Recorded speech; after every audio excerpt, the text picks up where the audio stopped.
In the rush to move out of Elefsis during the night, it seemed that somebody had forgotten to bring the food.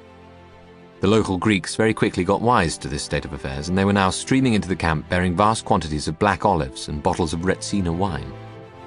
David and I bought a bucket of olives and 2 bottles of wine, and found a shady patch of grass under a tree where we could sit down to eat and drink. The number of Greek villagers mooching around was amazing. "Well, here we are," David said. "Sitting in the sun and drinking pine juice, and what a terrific cock-up it all is." I said, "The Germans know very well that there are 7 hurricanes left in Greece. They intend to find us and they intend to wipe us out. Then they will have the sky all to themselves." "Exactly," David said. "And they're going to find us very quickly. I don't see any army getting into any ships," David said. "Who are we going to patrol over this evening?" "Tell me seriously," I said. "Do you think we'll come out of here alive?" "No," David said. "I think we'll be dead within 24 hours. They've got enough planes to totally annihilate us." We were still sitting in the same place at 4:30 p.m. when there was a sudden roar overhead and a single Messerschmitt 110 swept in low over our camp. And for 1,000th of a second, I fancied that my eyes looked into the eyes of the pilot. That pilot made 3 workmanlike passes over our camp, then he flew off to the north. "That's it," David Cook said. "That's done it." Men were standing up all over the camp. They were discussing the consequences of the 110's visit. It hadn't taken the Germans long to find us. David and I knew exactly what the sequence of events would be from now on. "We can work it out," I said.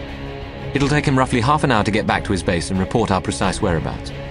It'll take his squadron another half hour to get ready for takeoff, then another half hour for the whole lot of them to arrive back here and knock the daylights out of us. We can expect to be ground strafed by a squadron of 110's in an hour and a half's time at 6 o'clock this evening." At 5 minutes to 6, I was in position at the end of the strip with my engine running, ready for takeoff. David was to one side, all set to follow. The ops officer stood on the ground nearby looking at his watch. The 5 other pilots were beginning to taxi their planes out of the olive trees. At 6 o'clock, the ops officer raised his arm and I opened the throttle.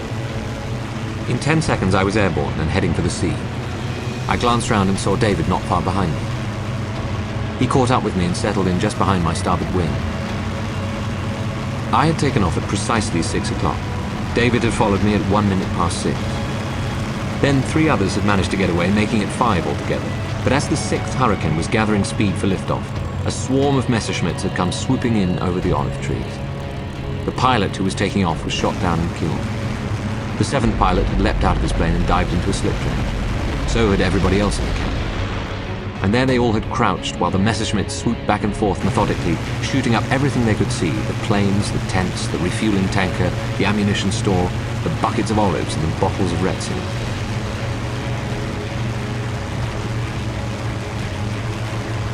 All this was more than 40 years ago, but even at that distance there seems little doubt that all 7 of us should have been sent up well before 6 o'clock, and ordered to patrol not over a non-existent evacuation fleet, but over the landing ground itself.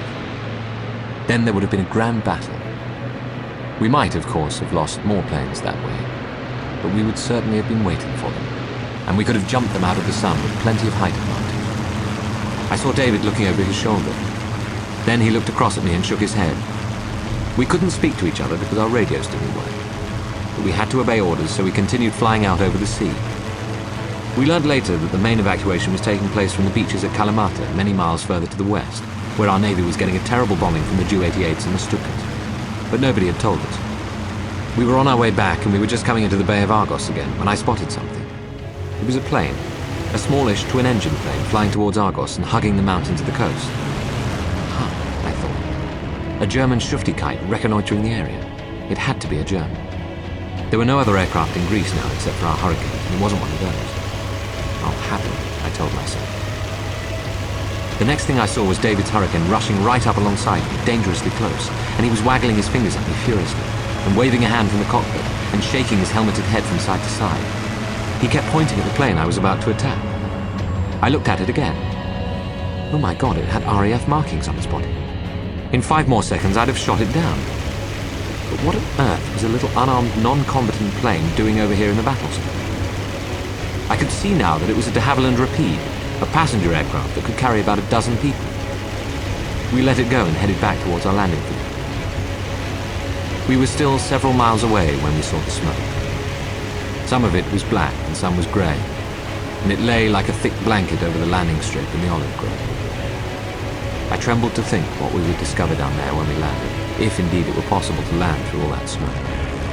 My fuel gauge was registering nil, so it was now or never. It was the same with David.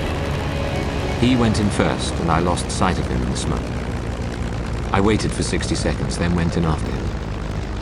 It was no joke trying to land a Hurricane on a small narrow strip of grass through thick smoke. After that, as the plane ran over the ground at 80 miles an hour, then 70, then 60, I shut my eyes and prayed that I wouldn't crash into David or into anything else ahead. I didn't. I came to a stop and climbed out of the plane right away. David and I picked our way into the smoking camp. Somebody, I think it was the adjutant, was shouting, "All pilots this way! Hurry up! Hurry up!" And then the adjutant proceeded to read out the names of what turned out to be the 5 most senior pilots in the group. David and I, of course, were not among them. "You 5, the adjutant said, "will fly the 5 remaining Hurricanes to Crete immediately. All the other pilots, and only pilots, are to get into this truck. There is a small aircraft waiting in a field near here to fly you out of the country at once. You are to take nothing with you except your logbooks." We piled into the aircraft. I could see now why the adjutant had forbidden us to bring anything with us other than our logbooks. The field wasn't more than 200 yards long. We bounced over a stone wall at the far end of the field and watched breathlessly as the plane staggered into the air. We just made it. Everyone cheered. Only 20 minutes ago we had been in among the smoking olive trees and the burnt-out tents. Now we were 1,000 feet up over the Mediterranean and flying towards the North African coast. The sun was going down, and the sea below us was turning from pale green to dark blue. "We'll have to do a night landing," I said. "That'll be nothing for this pilot," David said. "If he could take off from a piddling little field like that with all of us on board, he can do anything." The troops and planes that were lost in that abortive campaign had all been drawn from our already overstretched forces in the Western Desert. And as a result, those forces were now diminished to such an extent that for the next 2 years our desert army suffered defeat after defeat.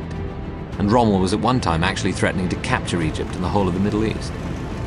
It took 2 years to rebuild the Desert Army to a point where the Battle of Alamein could be won and the Middle East secured for the rest of the war. The handful of pilots who survived the Grecian Campaign were tremendously lucky. The odds were strongly against any of us coming out alive. The Grecian episode was a very small part of the war that was raging all over the world.